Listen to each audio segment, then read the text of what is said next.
ლაგოდეხში გუშინ მომხდარი ავარიის შედეგად დაშავებული ქალი კლინიკაში გარდაიცვალა. უგონო მდგომარეობაში მყოფი ქალი ლაგოდეხის კლინიკაში მოათავსეს. მოგვიანებით კი თბილისში გადაიყვანეს, თუმცა ექიმებმა მისი გადარჩენა ვერ შეძლეს.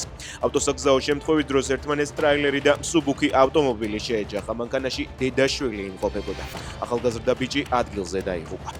ტრამპი რუსეთისგან და უკრაინისგან დიდ მოქნილობას მოითხოვს. წინააღმდეგ შემთხვევაში ის დიპლომატიურ ძალისხმევას შეწყვეტს. ამის შესახებ ამერიკული გამოცემა Axios-ი თეთრი სახლიდან ანონიმურ წყაროებზე დაყრდნობით წერს. ჩვენ დავსკდებით და დავაკვირდებით და ცოტა კიდევ იომონ, ნახოთ რა იქნება, განაცხადა ანონიმურმა წყარომ გამოცემასთან. დღეს ამერიკის პრეზიდენტმა სოციალურ ქსელში ფოტო გამოაქვეყნა წარწერით. სოფლიო მალე გაიგებს, ვერაფერი შეაჩერებს იმას, რაც ახლოვდება. ლიეტუვის მოწოდების მიუხედავად, რომ ევროკავშირის დედაქალაქებმა უკრაინის გაწევრიანების საკითხი დააჩქარონ, უნგრეთი პოზიციას არ ცვლის. ვფიქრობ, დღეს ისინი შეეცდებიან ჩვენი წინააღმდეგობისა და მშვიდობის მხარდამჭერი პოზიციის გატეხვას. უნგრეთის მთავრობა არ დაუშვებს უკრაინის ევროკავშირში შეყვანას, დაწერა უნგრეთის საგარეო საქმეთა მინისტრმა პიტერ სიარტომ სოციალურ ქსელში.